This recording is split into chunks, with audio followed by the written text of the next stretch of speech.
अभी तक 20 से ज्यादा किसान इस आंदोलन में शहीद हो चुके हैं। इस आंदोलन को भी 20 दिन हुए हैं, तो लगभग रोज एक किसान इस आंदोलन में शहीद हो रहा है। मैं केंद्र सरकार से पूछना चाहता हूं कि और कितनी शहादत और कितनी जान आप लोग लोगे उसके पहले कि आप इस देश के किसानों की बात सुनोगे। अध्यक्ष महोदय, अंग्रेजों के समय एक ऐसा ही आंदोलन हुआ था 1907 में। उस आंदोलन का नाम था पगड़ी संभाल जट्टा। पंजाब में आंदोलन हुआ था, बिल्कुल हूबहू ऐसा ही आंदोलन। वो आंदोलन भी 3 कानूनों के खिलाफ था। अंग्रेजों ने 3 कानून पास किए थे, Bari Doab act, Punjab land colonization act, Punjab land alienation act. और पंजाब के किसानों ने इसके खिलाफ आंदोलन किया था। इतनी संख्या में लोग इकट्ठे हुए थे। 9 महीने तक यह आंदोलन चला था अंग्रेजों के खिलाफ। तो एक तो ये केंद्र सरकार ये ना समझ ले कि ये किसान आसानी से जाने वाले हैं। उस आंदोलन की लीडरशिप की थी भगत सिंह के पिताजी ने, किशोरी सिंह जी ने, और भगत सिंह के चाचा ने, अजीत सिंह जी ने। उन दोनों ने मिलकर एक भारत माता निर्माण सोसाइटी बनाई थी। उस सोसाइटी की लीडरशिप के अंदर वो आंदोलन हुआ था इन 3 कानूनों को खारिज करवाने के लिए। उस वक्त भी अंग्रेज सरकार ने कहा था थोड़े अमेंडमेंट कर देते हैं। कई राउंड्स ऑफ डिस्कशन हुए थे।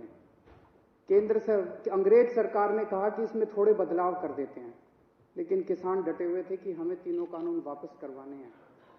और अंत में अंग्रेजों ने 3 कानून वापस लिए थे।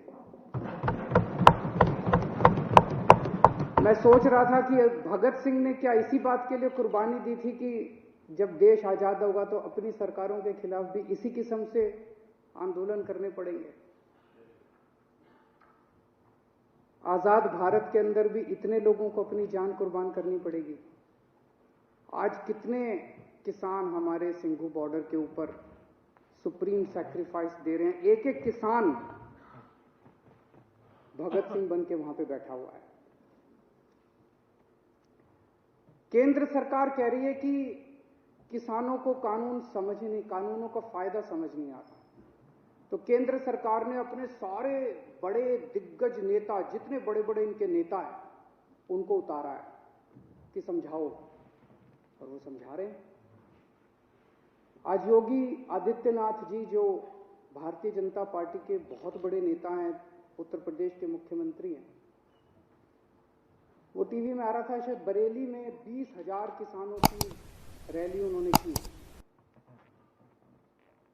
उनको कहा गया भाई इन 3 बिलों के फायदे समझाओ, तो फायदे समझाने लगे वो। मैं सुन रहा था उनका भाषण। तुम्हारी जमीन नहीं जाएगी, ये फायदा है क्या? वो तो थी अभी तक, अब जाएगी नहीं, मतलब ये क्या फायदा है? तुम्हारी मंडी बंद नहीं होगी, ये फायदा है क्या? तुम्हारी मंडी बंद नहीं होगी, तुम्हारी जमीन नहीं जाएगी, तुम्हारा ये, अरे भैया ये तो था ही हमारे पास, फायदा क्या है? तो इनसे किसी से पूछ लो, ये भी इतने सारे बैठे हैं, किसी से पूछ लो, किसी भाजपा वाले से, कि फायदा क्या है?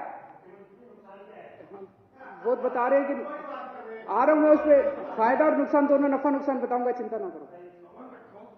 तो इनसे किसी से पूछो भाजपा वाले से फायदा क्या है, तो सारे जनों को एक लाइन रटा रखी है, किसान अब अपनी फसल पूरे देश में कहीं भी बेच सकता है। यही कहते हैं ना ये।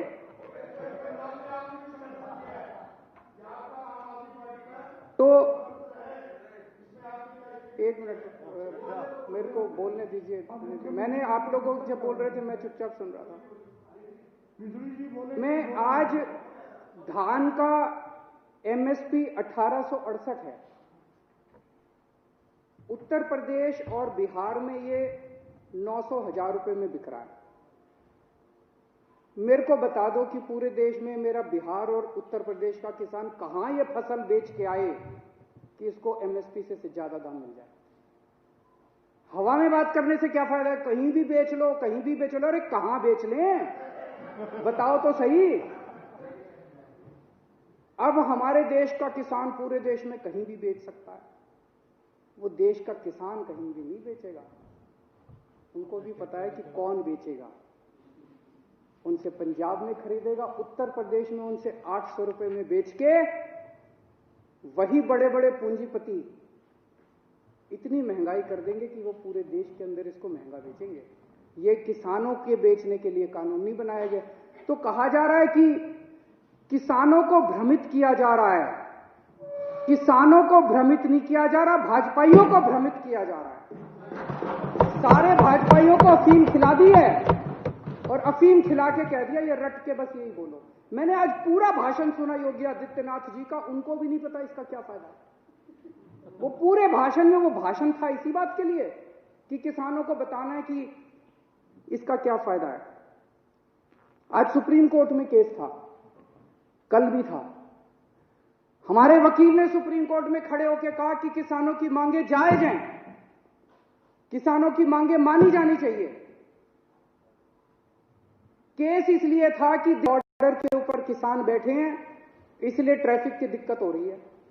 हमारे वकील ने खड़े होकर कहा जी इसके लिए केंद्र सरकार जिम्मेदार है।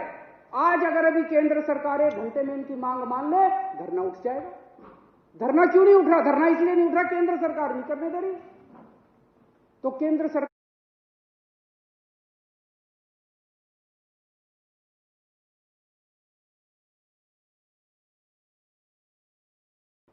सरकार का वकील बोलता है कि ये दिल्ली सरकार का वकील तो किसानों का वकील बन के बना हुआ है।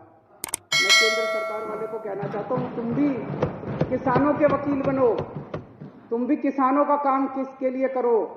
किसान इस देश का निर्माता है और अगर किसानों की वकालत नहीं करोगे तो किसकी वकालत करोगे? दलालों की वकालत करोगे। एक कई लोग मुद्दा उठा रहे थे कि कोरोना काल में ऑर्डिनेंस क्यों पास किया गया, ऐसी क्या जल्दबाजी थी। अभी यह कानून शायद 70 साल के भारत के इतिहास में पहली बार हुआ होगा कि राज्यसभा के अंदर बिना वोटिंग के, वहां पे राज्यसभा अध्यक्ष ने पास करके पास कर दिया, जबकि पूरा हाउस चिल्ला रहा था। जैसे आप यहां बैठे हैं, कई बार हाउस चिल्लाता है, आपने तो कभी बिना वोटिंग के कोई कानून पास नहीं किया। अगर हाउस चिल्लाता है, आप 10 मिनट के लिए एडजर्न कर देते हो, फिर दोबारा बैठते हैं, फिर हाउस ऑर्डर में आ जाता है, फिर वोटिंग कराते हैं। पहली बार ऐसा हो रहा है कि बिना वोटिंग के अंदर 3 कानून बस पास कर दिए अध्यक्ष ने और पास हो गए, कोई वोटिंग नहीं कराई इसको। ऐसी क्या आफत थी कि ये कानून पास कर दिए गए? पिछले 6-7 साल से आप लोग देख रहे हो कि भारतीय जनता पार्टी ने चुनावों को कितना महंगा कर दिया। कितना पैसा खर्च होता है चुनावों के अंदर, कितना पैसा खर्च होता है। ये कानून किसानों के लिए नहीं बनाए गए, ये कानून भारतीय जनता पार्टी के चुनावों की फंडिंग कराने के लिए बनाए गए। इसको ये देश जितनी जल्दी समझ ले, किसान तो समझ गए, बाकी देश भी जितनी जल्दी समझ ले उतना अच्छा होगा। तो अध्यक्ष महोदय, मैं इसका समर्थन करता हूं और ये 3 कानून हैं, ये तीनों कानूनों को मैं सदन के सामने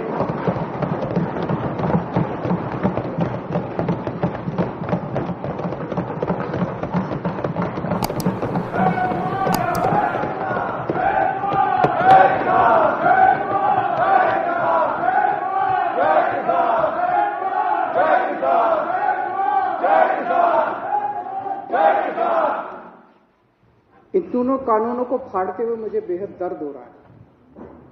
मेरा बिल्कुल मकसद नहीं था इसे फाड़ने का, लेकिन आज जब मेरे देश का किसान सड़कों के ऊपर 2 डिग्री टेम्परेचर के अंदर सड़कों पे सो रहा है और वो तकलीफ में है, तो मैं अपने देश के किसान और अपने देश के जवान के साथ गद्दारी नहीं कर सकता। मैं भी पहले ही देश का नागरिक हूं, मुख्यमंत्री बाद में हूं। तो आज इन तीनों कानूनों को ये विधानसभा खारिज करती है और केंद्र सरकार से अपील करती है कि किसानों की बात मानते हुए अंग्रेजों से बदतर मत बनो। अंग्रेजों ने 9 महीने में कानून वापस ले लिए थे, आप कम से कम आजादी की इतनी तो इज्जत रख लो कि 20 दिन के बाद अब इन कानूनों को वापस ले लो।